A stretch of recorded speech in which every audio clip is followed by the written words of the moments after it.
Boa noite. Oi, gente, boa noite, tudo bem? Estamos hoje com mais uma live aqui no Conselho Regional de Psicologia. Dificuldade na conexão. Olá, Lúcio, tudo bom? Oi, gente. Hoje nós vamos ter um tema, não é, que é a saúde indígena em tempo de pandemia. Cecília, tudo bem? Edinaldo já está aqui conosco, eu vou chamá-lo.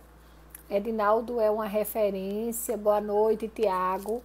É a referência em saúde indígena aqui em Pernambuco. É psicólogo, trabalha sanitário. Paula, olá!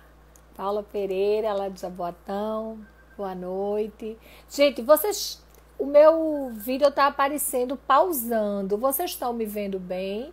Estão me ouvindo? Por favor, me dê retorno. IFPE do campus de Pesqueira, presente. Deixa eu ver o nome da pessoa. Valquíria Barbosa. Gente, é com muita honra, né, que a gente hoje vai receber Edinaldo Rodrigues. Deixa eu ver aqui para chamá-lo. Deixa eu chamar aqui, tá? Cadê Edinaldo? Já está aqui conosco. Boa noite. Aqui. Nós vamos conversar sobre saúde indígena em tempos de pandemia. A ideia é que a gente possa contar com a participação de vocês por meio de perguntas, de dúvidas, de questionamentos. Nós do CRP, o 16º plenário, vem trabalhando a importância da gente discutir e conversar sobre várias áreas de atuação da psicologia, né? A compreensão da psicologia ampla, da psicologia que trabalha a diversidade, que trabalha o respeito a todas as pessoas. E por conta disso, a gente tem, nesse momento de pandemia, né, que aí a gente já vem discutindo na assessoria de comunicação a importância dessas lives, uma tentativa do Conselho se aproximar da categoria, e a gente está cada vez mais perto, discutindo, trazendo temas importantes, contribuindo com a formação, contribuindo com informação. A proposta da live, ó, é um tempo muito curto, então a ideia é que a gente lance temas para serem discutidos e para serem aprofundados, para que as pessoas possam estudar, para as pessoas poderem se interessar, né? Compreender que nós temos o nosso Brasil é um país diverso, é um país que tem muitas pessoas, que tem muito, nossa pluralidade é muito grande de culturas, de informação, de vida. E aí, Edinaldo entrando aqui conosco. Prazer, Boa noite. Edinaldo. Boa noite, tudo bem? Você consegue Vou me ouvir cumprimentar bem? a Elda. Estou lhe ouvindo bem, ele vendo bem. Elda, boa Ótimo. noite, querida. Elda é também, né, referência em saúde indígena lá na sexta região. E aí, assistente social, uma pessoa bem atuante na área. Bem-vinda. Você está me vendo bem, me ouvindo bem, Edinaldo? Tô sim. Veja, a proposta, não é, Acho das que nossas acho que eu lives. acho que deu uma parada meu vídeo, não? Seu vídeo está travado, tá? Fazendo aquela Mas rodinha assim, mas a gente vai se adaptando. tá bom. Vamos Espero que eu conversando. não tenha. Eu estou lhe ouvindo bem. Eu queria até o retorno de vocês. As pessoas que estão entrando agora, se estão nos vendo bem, nos ouvindo bem. O tema da live hoje é a saúde indígena em tempos de pandemia.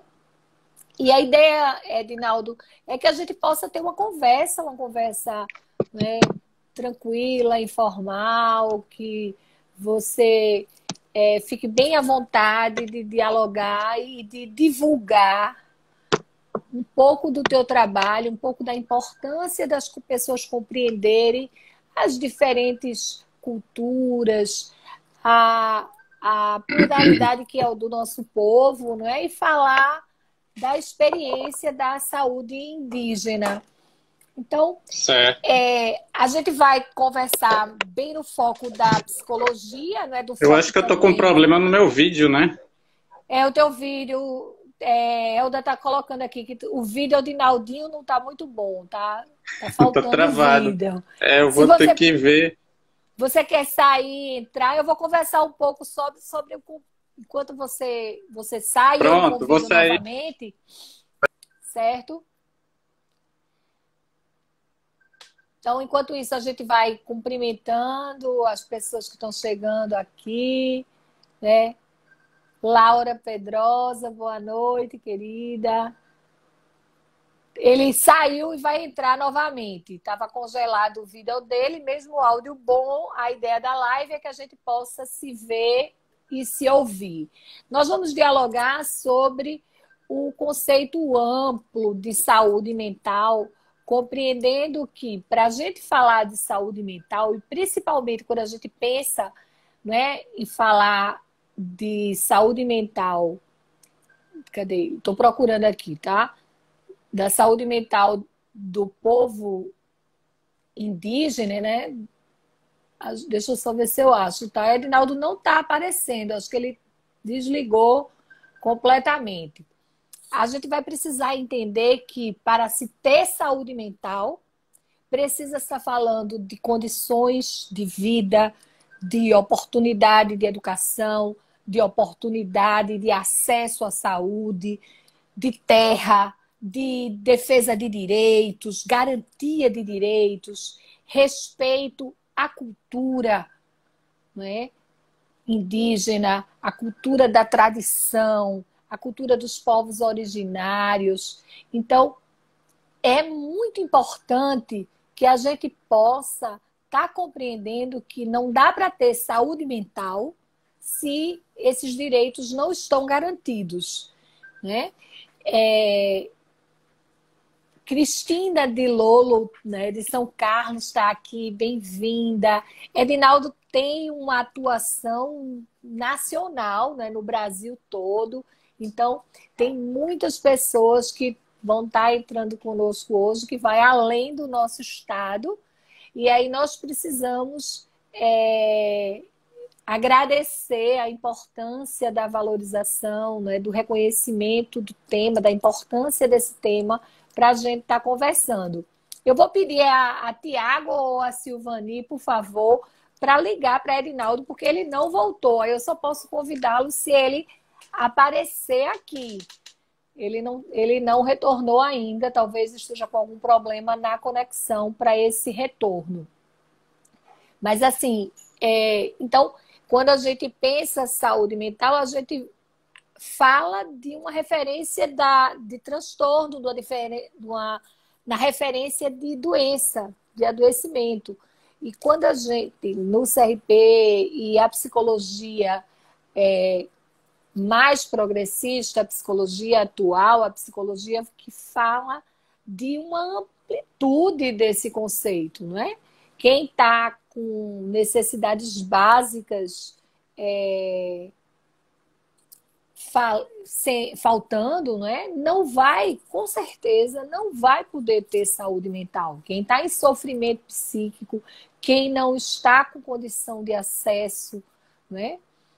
Não vai ter saúde mental. Então, a questão do que a gente vai conversar está relacionada a toda essa garantia de direitos à terra, ao respeito à cultura, tudo que a gente vem compreendendo da necessidade de se aprofundar para respeitar a cultura de cada pessoa, de cada lugar, de cada contexto onde essa pessoa está inserida. Por isso que é importante que a gente fale do cuidado em rede, né? A gente precisa também ter essa visão da importância de uma atenção psicossocial. A gente não vai limitar o saúde mental à mente. A gente vai falar dessa atenção psicossocial, desse cuidado integral do sujeito. né? Desse sujeito que tem desejo, desse sujeito que tem projeto, desse sujeito que quer viver, desse sujeito que quer ser respeitado, que quer e que tem, né, que ser respeitado, inclusive como povo originário do nosso Brasil. Edinaldo não voltou ainda não. Eu estou quase chamando o Helder para começar aqui a conversar com a gente, viu, Helder? Estou quase lhe chamando aqui, enquanto Edinaldo não volta.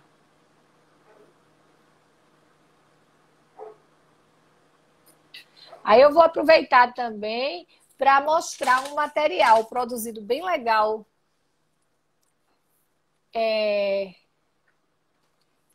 Tá de cabeça para baixo? Não, tá certo.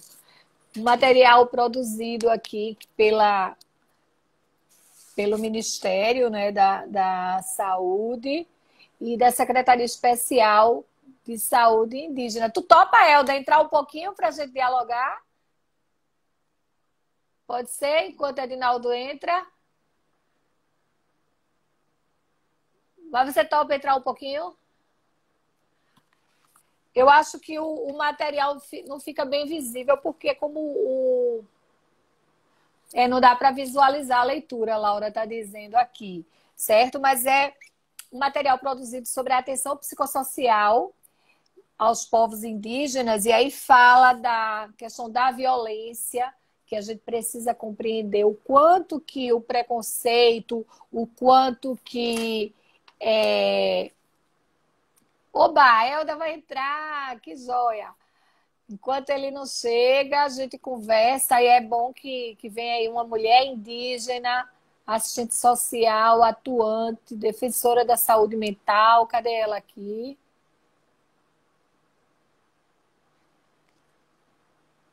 Chamei. E aí falar dos riscos, não é? Em relação... Oi, querida. Boa noite. Olá, boa noite. Tudo bem? Tudo jóia. Estamos lhe vendo bem e lhe ouvindo bem. Então, eu estava mostrando esse material que vocês produziram aqui da Secretaria Especial de Saúde Indígena, que fala a questão do suicídio, que fala a questão da do uso de medicação, de violências. Então, eu estava aproveitando o tempo para a gente conversar. Então, fala um pouco, Helder, o que não é a compreensão da atenção psicossocial para a saúde indígena nesse momento atual, e principalmente relacionado à questão da pandemia, que é o que a gente se propõe a conversar hoje. Como é que está sendo isso? Como é que está a questão da contaminação, da adesão e da oferta de cuidado para a população indígena? Boca livre. Então, vamos lá. A gente tem um acompanhamento limitado nesse momento, porque estamos presos aqui, né, trabalhando, mas a gente tem acompanhado também as notícias, os noticiários de como essa pandemia tem atingido em cheio as populações indígenas, né? Inclusive nas regiões mais remotas, onde as aldeias são bastante distantes, onde o acesso para a questão do cuidado da pessoa infectada é muito difícil, né? Lá em Manaus, no Amazonas, os Yanomamis, nas regiões mais remotas, estão perdendo muitas pessoas por conta do coronavírus, do Covid-19. Aqui, na nossa realidade, graças a Deus, ainda estamos bem, né? Não temos perdido muitas vidas, mas temos uma etnia aqui em Pernambuco que foi altamente infectada, que foi em Funiô, né? No município de Águas Belas. Eu estive lá em Funiô, passei uma semana junto com a psicóloga Isabela, né? Fazendo acompanhamento, visita domiciliar, matriciamento com as equipes. E lá em Funiô tivemos muitos casos, muitos mesmos. Aqui em Pancararu não, está tranquilo. Por enquanto a gente teve 5 casos que estão todos já acompanhados em processo fase de ter a alta clínica. Alguns já estão de alta clínica. E aqui em Entre Serras, que é na própria etnia Pancararu, Entre Serras, a gente tem 8 casos hoje. Que também já temos alguns de alta, porque Caraibeiras, que fica aqui dentro de Itacaratu, tem uma quantidade de pessoas infectadas, e essas pessoas circulam muito por dentro da aldeia, né? E aí tá aumentando os casos agora por aqui. E a assistência... Deixa eu te perguntar uma coisa. Você vê uma ligação, e aí Edinaldo entrou, a gente vai concluir, e eu vou propor ao povo que depois que a gente termine 1 hora, a gente dê o desconto para a gente ter Edinaldo mais tempo também, viu? Eu vou, quando terminar, porque só dura 1 hora a live, a gente vai entrar e vou entrar de novo para ver um pouquinho mais Edinaldo. Pode chamar ele. Eu estou quebrando um galho.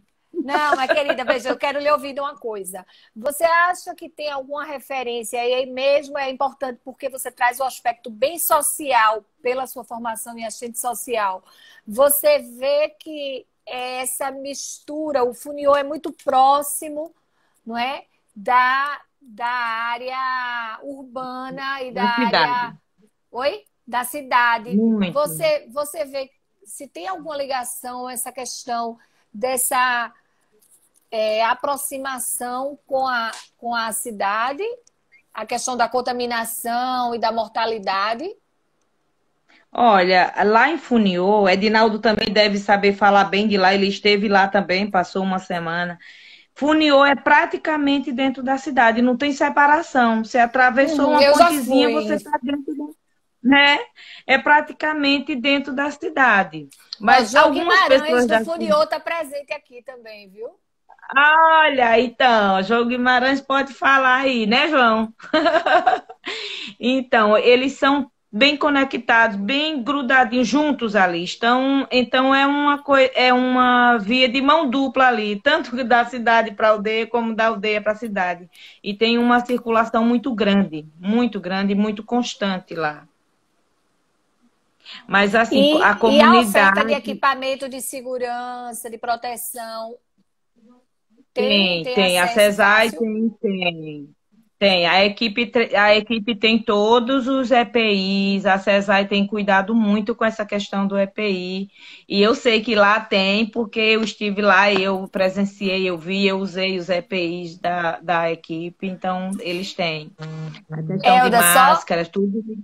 Só que, assim, muitas pessoas não aderem a usar máscara. O que é CESAI? Secretaria... Tem muita gente que não é da... Eu acho que é importante essas siglas, a gente sempre dizer o que é. Diga aí, para quem não é indígena. Secretaria Especial de Saúde Indígena, que fica lá em Brasília. A gente tem o subsistema de atenção à saúde indígena, e a CESAI é a nossa secretaria, que quem administra a saúde indígena, entendeu? Dentro do Ministério da Saúde. E aí, aqui em Pernambuco, a gente tem os DICEIs, que aí era importante também você dizer o que é.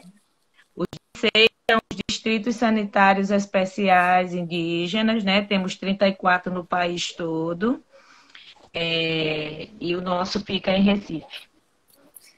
Joia. Eu queria agradecer sua presença aqui, dizer que é um prazer revê-la, né? Dizer que é muito importante o seu trabalho, dizer que o CRP, o Conselho Regional de Psicologia, tem a honra mesmo de ter esse tema, de ter definido esse tema, de ter discutido esse tema e de ter a presença de uma assistente social conosco, falando da importância desse cuidado também interdisciplinar, tá certo? Então, muito obrigada pela sua disponibilidade. Imagina, eu quero lhe ver mais vezes. Viu? Muito obrigada. Também quero lhe ver sempre. Certo. A gente não pode entrar os dois, aí eu vou precisar que você saia para poder chamar Edinaldo. Mas muito obrigada pela sua contribuição, viu, Elda? Nada, minha filha. Tchau. Olha, Norma. Tchau, um beijo. Norma Cassimiro, Romécia, que bom, muita gente boa aqui conosco. Fique com a gente, viu, Elda? Para você ajudar a gente aí nas perguntas também. Certo.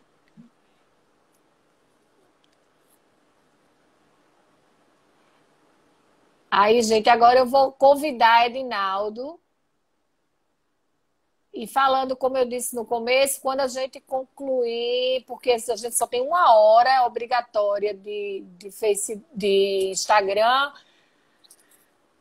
quando eu encerrar, eu vou começar novamente com o Edinaldo, tá certo? Ao vivo, para a gente concluir as coisas, que a gente tem um monte de coisa para conversar. Edinaldo, eu fugi um pouquinho o script convidando Elda, porque a gente tem uma questão importante, uma frase que é bem frequente, que a gente leva muito a sério: nada de nós sem nós. Então, como você caiu e o nosso tema é saúde indígena, tinha que vir o indígena falar, né? Não podia ser eu falando. Então, Sim, por isso perfeito. que eu botei Elda, tá certo?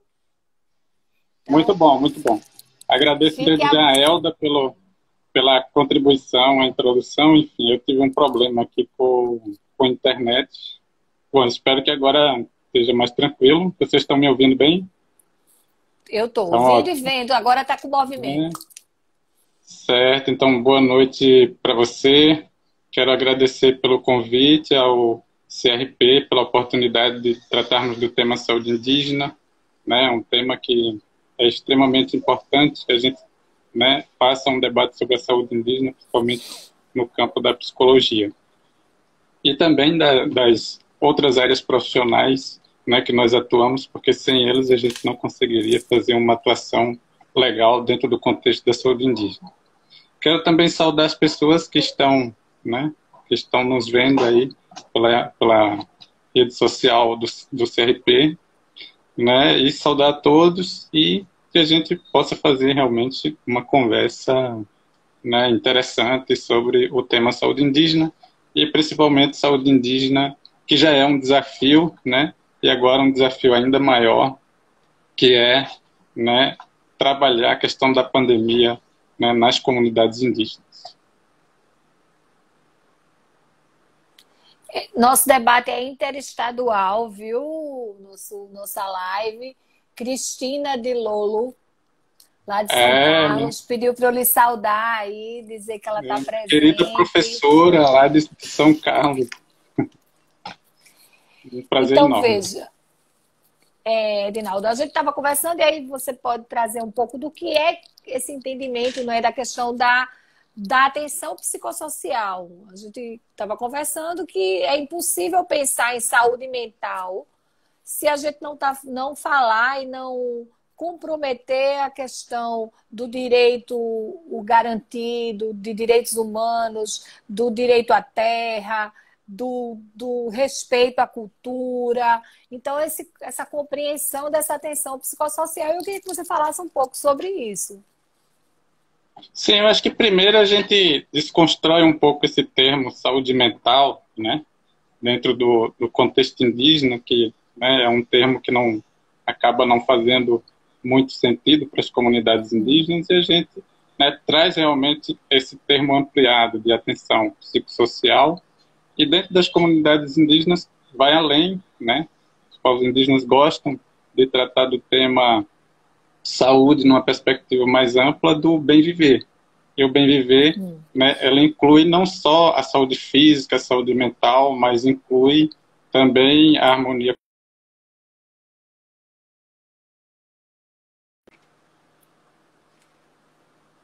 Nós temos territórios demarcados, enfim, conseguem produzir alimentos, conseguem ter as áreas de preservação até para as vivências culturais.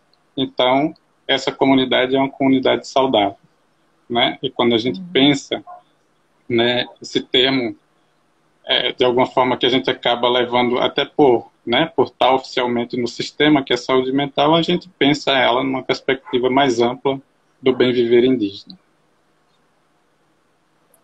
Ótimo. Eu mostrei o material que vocês produziram com a Secretaria Especial, e aí é um material importante que as pessoas possam pesquisar, possam entender, não é? A gente está falando de características importantes de cultura que precisam ser mais popularizadas, né? Nós vivemos num estado e num país que tem uma pluralidade e uma mistura que a gente precisa estar valorizando e reconhecendo a cultura, não é? Isso tem a ver também com essa atenção psicossocial. Como é que está sendo, nesse momento, Edinaldo, em relação à pandemia, como é que está a oferta de cuidado da saúde, a questão das violências? A gente vai trabalhar alguns desses temas, né? A questão da violência, dos suicídios. As pessoas querem saber se esse material, como é que conseguem esse material? Sim, esse material está disponível para downloads na biblioteca do Ministério da Saúde. Acho que é MD. Eu não lembro direito, mas acho que... Bom, é a biblioteca do Ministério da Saúde, e acho que tem uma siglazinha que depois eu posso pegar e anotar para vocês. Que a gente passa essa informação. Mas é um material que está disponível para downloads. Aí eu proponho que se Tiago, por favor, Tiago é da nossa assessoria de comunicação, tu dá uma olhadinha no Ministério da Saúde se localiza... Sim. Atenção psicossocial aos povos indígenas, porque aí podia botar um link aqui para a gente, certo?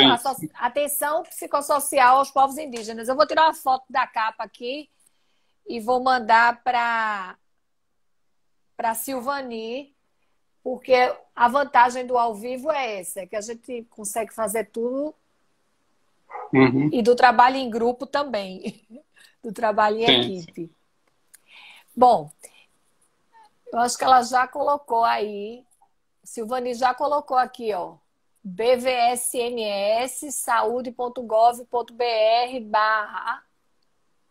Já está aí disponível. Muito obrigada, Sil. Sim, então você estava trazendo, tem uma pergunta em relação à questão do acolhimento educativo. Como é que vocês estão fazendo essa questão do uso de equipamentos? Porque às vezes tem o fornecimento, mas sem uma sensibilização, as pessoas não querem usar, né? E como é que isso está acontecendo? Tem uma aceitação boa? Como é que você vê isso?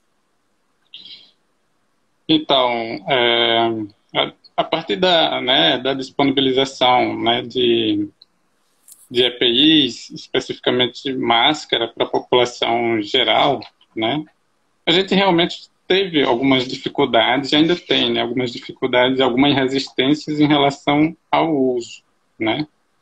Mas todos os nossos agentes de saúde e outros profissionais, né, têm intensificado ações estratégicas para conscientizar a população da importância do uso de máscaras. Como a Elda falou inicialmente, né, as comunidades logo no início se protegeram, né, criaram barreiras sanitárias, né, mesmo ainda muito solto na época, não sabia muito como conduzir, né, esses trabalhos das barreiras, mas enfim, todas as comunidades se prepararam, né, criando as barreiras, se organizando, e logo no começo tinha uma dificuldade enorme de encontrar material de proteção individual no comércio, não tinha, né, então as dificuldades foram maior logo no início. Como ela falou, né, dos 15 povos, né, que tem os polos indígenas, apenas 2 não tem contaminação, mas assim, a grande maioria são com poucos casos, né? A gente teve a especificidade de Funiô, como ela falou, né, que acreditamos que por ser um povo, né, que ainda, né, tem uma cultura muito preservada, né, inclusive uma cultura coletiva, a gente já previa que a chegada do coronavírus nessas comunidades mais tradicionais, onde a cultura é muito compartilhada, a gente ia ter mais dificuldade, porque ia ter provavelmente um número bem maior de pessoas contaminadas. E foi isso que aconteceu, né? A gente viu que Funiô quando a gente pega os dados do boletim diário, né, que o DCEI informa, a gente tem hoje 178 pessoas, né, contaminadas, e Funiô tem 127, então isso chama muita atenção. O que é interessante é que, né, a gente teve, inclusive,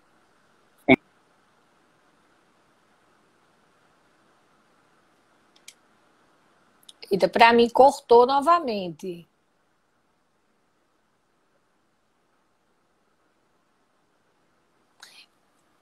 Elda está comunicando que ainda está fazendo barreiras por lá, né? sim, aí todas as comunidades fizeram barreiras, né, sanitárias. E, assim, do ponto de vista da atuação do DCEI, né, a gente sabe que o DCEI tem feito um trabalho muito intenso, né, dentro das comunidades indígenas para dar conta de várias questões, né, que foram surgindo. Porque não era só a questão da assistência, enfim, mas tinha toda uma problemática relacionada à questão da água, né, da água potável, as pessoas terem água, inclusive, né, para lavar as mãos, a questão a questão das cestas básicas, enfim, uma série de questões que o DCEI também, né, precisava pensar, né, junto com outros setores. E pegando o exemplo das barreiras, a gente sabe, né, que algumas instituições, alguns órgãos poderiam ter colaborado mais, né? A gente sabe que as barreiras elas precisam serem bem orientadas e elas precisam de alguns até materiais e equipamentos, né? Senão não funciona muito, né? Por exemplo, o controle de entrada precisa ter uma orientação de profissional para aferir temperatura, eu acho que é extremamente importante. Houve essa dificuldade nas barreiras, e aí não foi só em Pernambuco, né? Quando a gente pensa as barreiras também em outras comunidades indígenas que a gente tem contato, que a gente tem os colegas, a gente vê que não houve esse apoio, né, que era extremamente necessário para um controle.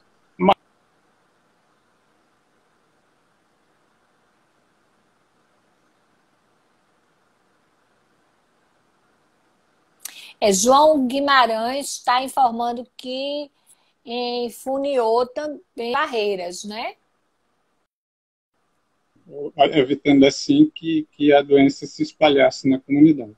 Então, essas dificuldades ocorreram, né, e a gente, né, percebe que outras instituições poderiam ter dado um apoio maior na questão de barreiras, né, em outras questões. São temas que a gente ainda traz, né? Essas barreiras, Elda está explicando aqui que no Pancararu são 24 horas. E como é que está no Chucurus, no Funiô, nas outras aldeias? São 24 horas? A grande maioria é 24 horas. E é uma preocupação também que as pessoas acabam ficando expostas, e a gente está agora na época do inverno, esses locais, né, não tem equipamentos e casas, enfim, quer dizer, algumas, e aí as pessoas acabam de proteção mesmo, né? De proteção mesmo, assim. Então eu acho que é uma preocupação, inclusive, com as pessoas que ficam nas barreiras, né? E quem é que fica? Quem são essas pessoas? São as pessoas da própria comunidade, né? São da comunidade? Sim, as lideranças, né, organizam, né, as pessoas e vão fazem uma espécie de cronograma para que elas fiquem nessas barreiras. João está colocando que em Funiô é só até às 18 horas. Quer dizer, não está funcionando Sim. barreira à noite, né? Uhum. E aí também isso facilita essa circulação, porque, na verdade, o que a gente precisa pensar da lei é que a lei precisa ser introjetada pelas pessoas, né? Senão fica assim, vamos dar um jeito Sim. de desviar da barreira. Tem umas Sim. cidades, tem uns municípios que as pessoas agridem o povo da barreira, xinga, né? Fica com raiva da fiscalização, não é? Uhum. E isso é muito importante que a gente entenda que aquilo ali é uma proteção para a sua vida, não é? Elda está colocando que no Pacaruru são jovens professores, trabalhadores da educação e da saúde. Uhum. Isabel está dizendo que Chucuru as barreiras são organizadas pela comunidade e pelas lideranças, certo? Sim. E como é que Edinaldo, a nossa conversa no fórum, a gente sempre conversa sobre isso e não pode deixar de discutir isso. Como é que está a questão do consumo de álcool e de outras drogas nesse período de pandemia? O que é que vocês observam de mudança? Como é que está essa questão? A gente tem um número razoável, né, de pessoas que fazem o uso prejudicial de álcool, né, de bebida alcoólica. Então, e alguns com quadro de dependência, enfim. Então, acaba sendo, né, muito complicado essas pessoas pararem de fazer uso. Então, mesmo nessa situação de pandemia, é frequente a gente encontrar pessoas fazendo uso. Agora, como, né, os bares, né, ficaram fechados, assim, então isso dificultou um pouco a circulação deles nesses espaços. Agora compra, leva para casa, enfim, quem faz o uso, né, contínuo sempre dá um jeito, né, de levar, de, de Nossa consumir, capacidade enfim. de criatividade é imensa, né, não? Sim. A capacidade humana de criatividade é imensa, de dar esse Mas aí jeitinho. todas Em as relação à comunidades teve a violência, orientação. Violência também a gente tem, né? A gente estava registrando bastante, né? Casos de violência doméstica. Dentro dessas doméstica. violências tem vários tipos de violência, desde negligências, violência principalmente idoso, criança, né? Violência psicológica, né? Algumas violências físicas, né? Algumas violências sexuais. Enfim, e as equipes estão, né, atentas nesse período de pandemia, né, juntamente com os agentes de saúde que estão mais próximos das comunidades, para que eles informem, né, a ocorrência, né, dessas situações, para que a gente, como equipe, né, de saúde mental, possa fazer visitas, possa ir até as casas. Mas, né, aparentemente, o número de notificação que nós tivemos nesses últimos 3 meses não mudou muito em relação ao que a gente recebia anteriormente. Você não vê uma intensificação ou um Não, não, agravamento do quadro na nossa realidade em Pernambuco, não é isso? não. O que Uhum. tinha já é porque já existia Já mesmo, existe. né? Uhum. Uma pessoa que colocou, não que existe uma certa resistência, Isabel, que existe uma certa resistência por parte da comunidade em relação à questão do isolamento social. Eu tenho uma questão importante assim relacionada a isso, que é bem da minha percepção, e aí eu queria que você desse uma resposta, não é, mais técnica em relação a isso. Eu estou falando porque eu tive experiência de visitar algumas aldeias, né, de circular em algumas aldeias já faz algum tempo, e as condições das casas onde eu estive eram extremamente precárias, né? Eram casas, algumas com chão batido, né? Com pouca condição de água, de conforto mínimo para a gente pensar no isolamento, né? É diferente eu estar no isolamento social numa casa onde eu tenho uma condição de ter um ar-condicionado ou ter um janelão que traga uma ventilação adequada, que eu tenha uma fartura numa despensa. É muito diferente de eu estar num espaço pequeno, fechado, compartilhando, às vezes, com 2, 3 gerações, né? Os avós, os pais, os irmãos, filhos, netos, tudo junto naquele espaço.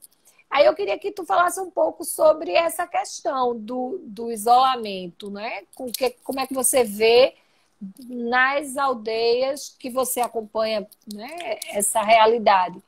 Porque a gente dizer que assim, culpabilizar, mas em que condição de conforto e de suportar isso, não é?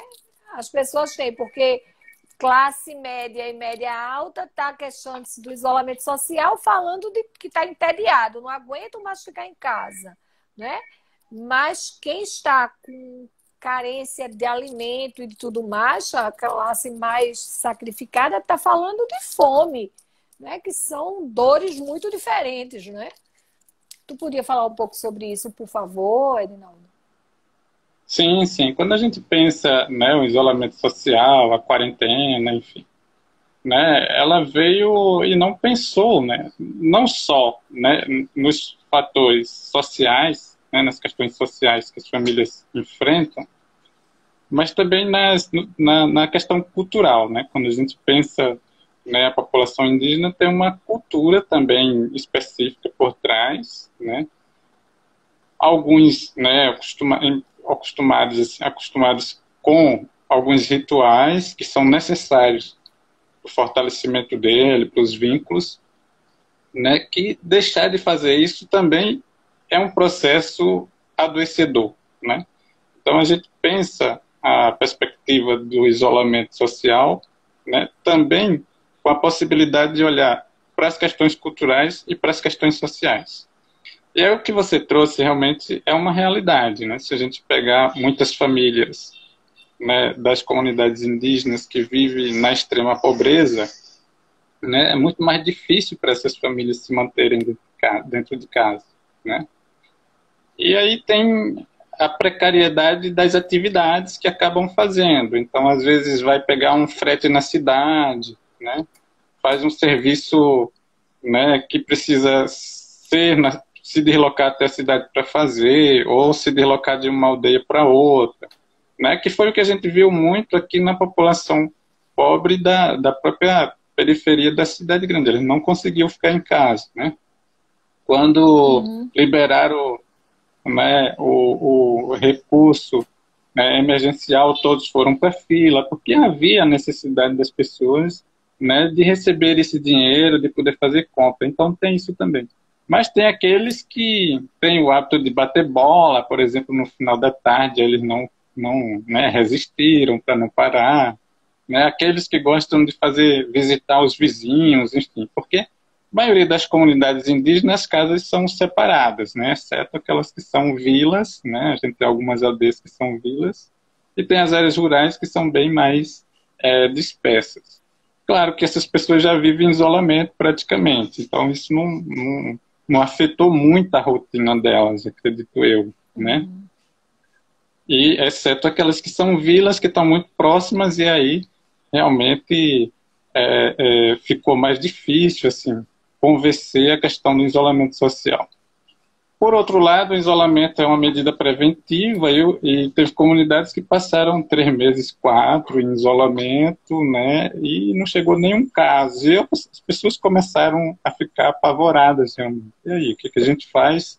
Né, um intervalo de mais de 3 meses, a gente parou as atividades, não consegue sair e não tem nenhum caso. Quando começou a flexibilização, né, aí começaram a surgir os casos. Então, de volta, tem que fechar tudo, tem que intensificar. Então, várias complexidades foram acontecendo, né, dentro desse período de isolamento, de orientação de quarentena, além da dificuldade realmente de entender o processo por muita gente, né? É um processo novo, uma coisa que aconteceu muito de repente para todo mundo. Se já foi difícil para a gente que estava aqui na cidade entender esse processo, imagine para as pessoas da comunidade, né? E as pessoas mais velhas, com culturas diferentes. E com a autonomia de cuidar da vida dela do jeito dela, não é assim? Aí de repente vem alguém que diz que tem que ficar isolado. Sim. Né? Essa compreensão de prevenção, ela não é muito simples na nossa realidade. Cida trouxe assim que a orientação precisa ser contínua, né? No intuito de sensibilizar mesmo cada vez mais a população a aderir ao isolamento, ao uso dos equipamentos de proteção e demais cuidados de higiene, porque é uma mudança constante. A gente tem muito essa coisa do pegar, do abraçar, né? Você falou da questão da cultura dos rituais, que também são coletivos e são próximos. A própria dança do toré é circular, é junto, é próximo um do outro, né? Então, tudo isso modifica a vida, modifica a rotina, né? Helder está lembrando que existe uma subnotificação de violência e aí que traz um pouco de dificuldade da gente realmente ter essa medição, né? Porque a gente, tu até trouxesse isso no fórum, Edinaldo, de que assim, algumas relações familiares e conjugais, a questão da violência é uma coisa meio que incorporada naquela cultura familiar e nem se entende aquilo como um crime, né? Ou como um ato de violência, né? Então, você quer comentar mais sobre isso? Sim, eu até trabalhei um pouco com a Secretaria da Mulher, né? A Secretaria da Mulher não, a Secretaria de Saúde, lá tem a referência de saúde da mulher. Aí a gente trabalhou, eles fizeram algumas, né, formações sobre violência, e eu também busquei, né, levar os profissionais de saúde indígena, porque realmente há uma dificuldade que não é só, né, da própria família, né, de entender o processo de violência, né, mas é também muitas vezes do próprio profissional de ter medo de fazer, né, a notificação do caso, de informar, né. Então é um trabalho que todo mundo se precisa conhece, ser... né? Sim, todo mundo se conhece, e aí pode sofrer, né, alguma perseguição, e acontece, né, acaba acontecendo, porque acaba descobrindo. A gente até trabalha com pessoas, né, que estão mais neutros na situação, diferente do agente de saúde que está todo dia na comunidade, que mora na comunidade, que são os assistentes sociais, os próprios psicólogos. A gente vai na família, né? Quando a gente vê uma situação muito complexa, a gente precisa acionar serviços da rede, como Conselho Tutelar, CRAS, CREAS, enfim. E às vezes até serviços judiciais, porque a pessoa está sendo violentada, né?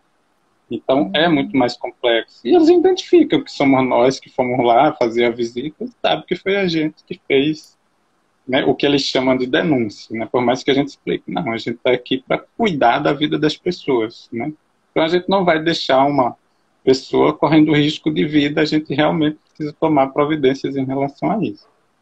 Não é uma denúncia que a gente faz, a gente precisa realmente, né, tirar aquela pessoa da situação de violência, que não é um processo fácil, né?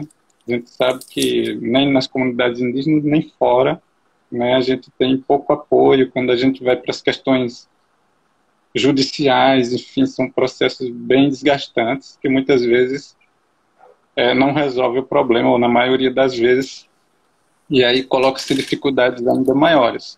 E tem muita coisa tem que a gente preconceito, muitos estigmas, né? Sim, e tem muita coisa que a gente tenta realmente resolver na comunidade com a conversa, com a orientação, mas enfim, tem coisa que não dá. Realmente é coisa de denúncia, que precisa levar para outras instâncias e a gente precisa fazer. Mas realmente existe essa dificuldade ainda das notificações de violência, né, que é um trabalho que as equipes de saúde mental, né, o núcleo de apoio tem feito também através de palestras, de conversa com pais, de conversa com professores, para que a gente possa ir, de alguma forma, trabalhando essa questão. Como é que está a questão da escola nesse período das atividades, Como é que está sendo isso, Edinaldo? As escolas estão também sem aula, né? Há 3 meses. E aí eu não sei muito, assim, que estratégias os professores estão fazendo para, né, de alguma forma, trabalhar, né, algumas questões, né, algumas coisas da educação, até porque, assim, se pensou, né, a aula, né, via rede social, enfim, pela internet, mas a maioria das pessoas não tem internet em casa, né? Então isso dificulta muito o acesso das crianças. Não tem celular, computador, enfim, para assistirem essas aulas. Então as dificuldades são imensas.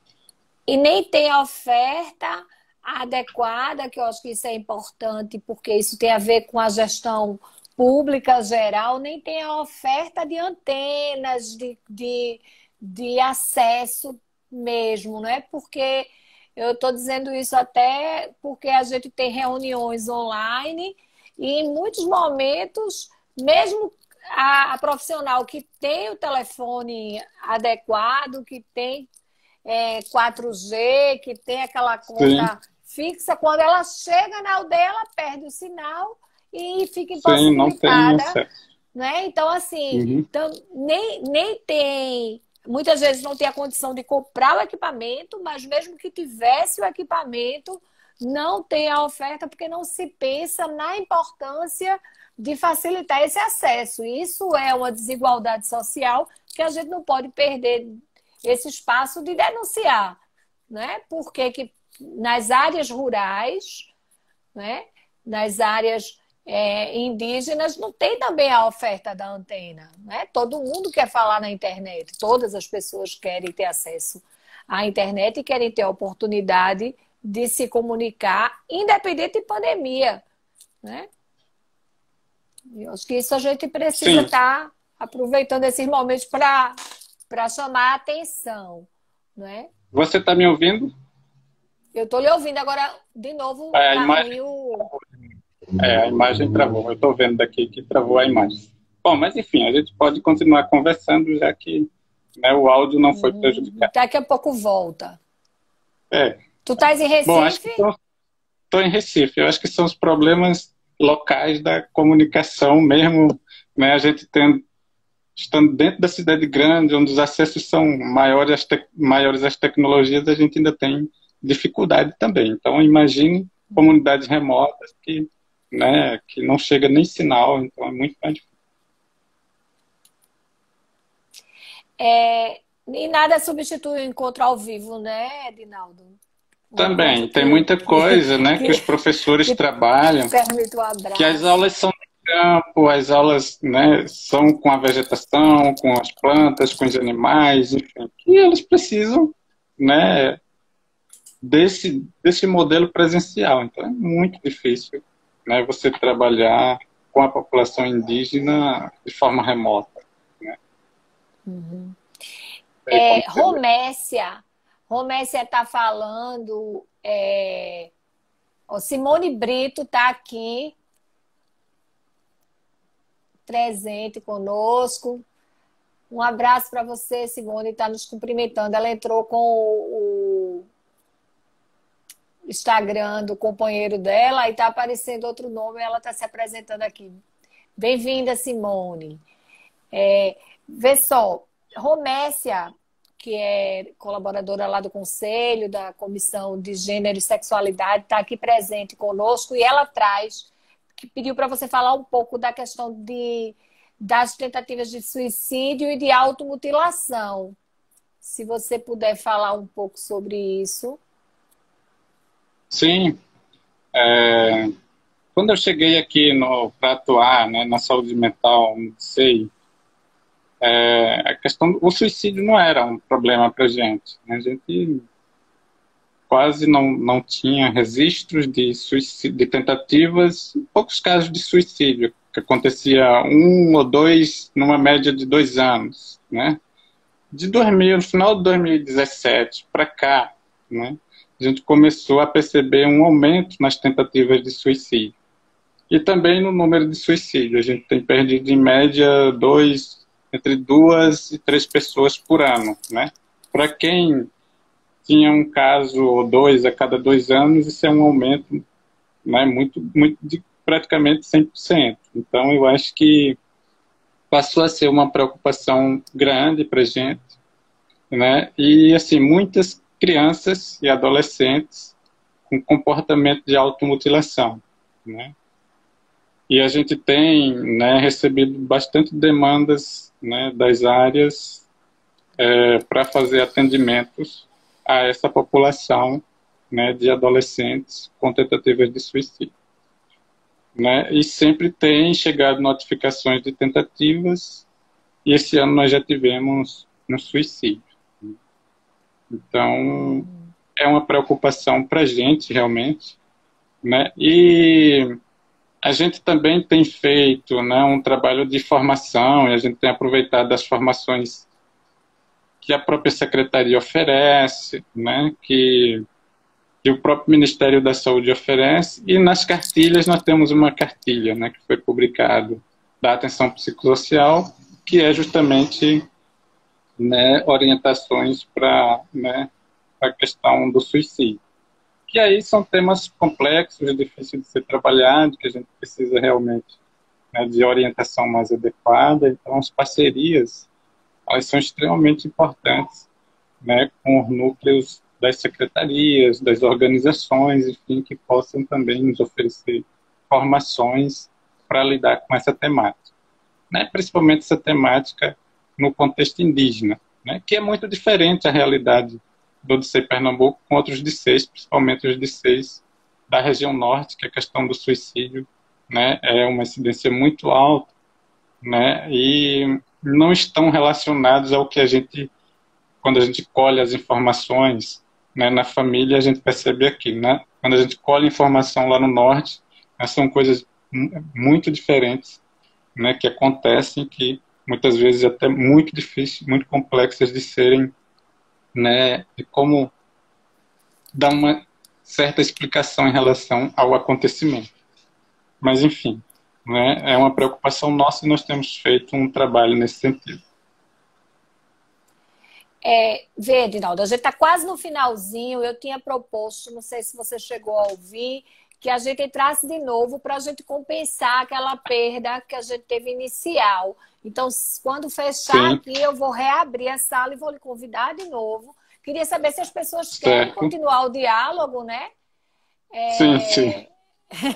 Se as pessoas têm interesse e topam voltar, é uma proposta que eu faço porque é uma oportunidade que a gente não deve perder, mas é a minha opinião e Edinaldo concordou. Eu quero também saber se vocês topam, né?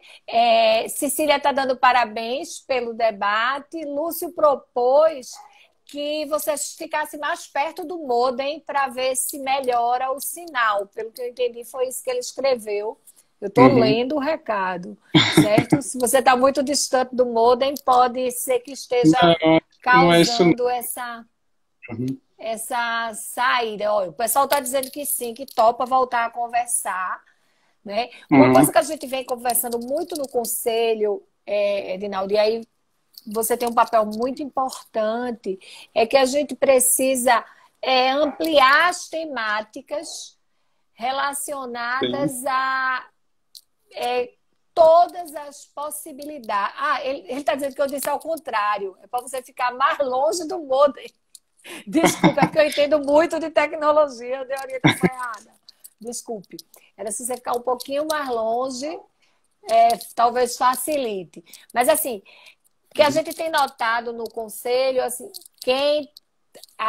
quando vai se discutir população negra, aí só quem vai são as pessoas negras. Quando vai falar sobre população LGBT, aí só vai a população LGBT. Aí quando a gente está conversando sobre saúde indígena, aí vem quem estuda esse tema. E a gente precisa estar ampliando para que as pessoas, mesmo quem não vá trabalhar diretamente com aquele tema, que a psicologia tenha essa formação integral. Não é essa compreensão de que a saúde indígena tem a ver com mulher, tem a ver com homem, tem a ver com